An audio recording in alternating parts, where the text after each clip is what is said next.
আমার পেছন দিকে যে আবক্ষ মূর্তিটি রয়েছে সেটা নেতাজি সুভাষচন্দ্র বসুর। আজ তার পূর্ণ জন্মদিন। সেই উপলক্ষে আজ আমি এই রিলটা করছি।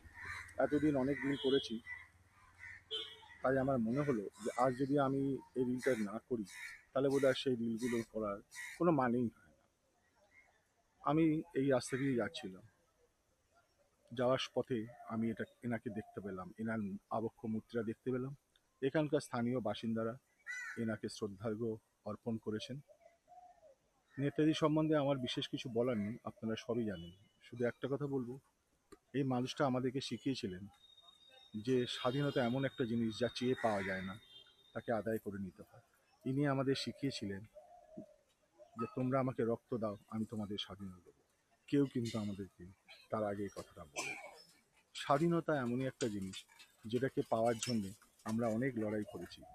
আমাদের পূর্বপুরুষরা অনেক লড়াই করেছে, কিন্তু সেই স্বাধীনতা অধরাই রয়ে গেছে।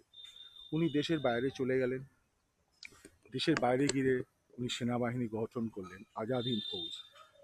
সেই সেনাবাহিনী নিয়ে উনি যখন দেশ উদ্ধারের জন্য আসছিলেন, কিন্তু আসার পথেই পৃথিবীর সামরিক পটভূমির পরিবর্তন হলো, রাজনৈতিক পটভূমির পরিবর্তন হওয়ায় উনি ওনার কাজ অসম্পূর্ণ রেখেই চলে গেলেন।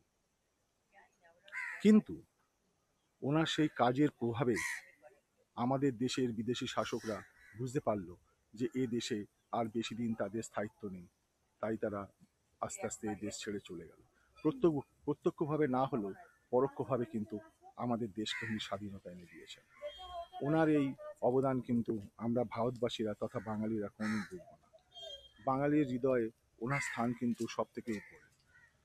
যতই রাজনৈতিক পটভূমিকা পরিবর্তন হোক না কেন, ওনার স্থান কিন্তু বাঙালির হৃদয়ে একই জায়গায় রয়ে গেছে। এইটুখানি বলবো আমি, আর বেশি কিছু আমার বলার নেই, বাকি তো আপনারা সবই জানান। আমাদের পাড়ার কাছাকাছি আরেকটি পাড়ায়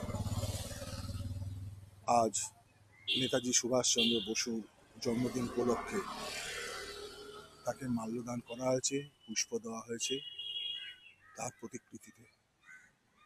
আমার নজরে পড়ল, আমি এখান দিয়েই যাচ্ছিলাম, যেতে যেতে স্কুটারটা থামিয়ে আমি এই রিলটা করছি। তার পাশেই রয়েছে ঋষি অরবিন্দের আবক্ষ মূর্তি।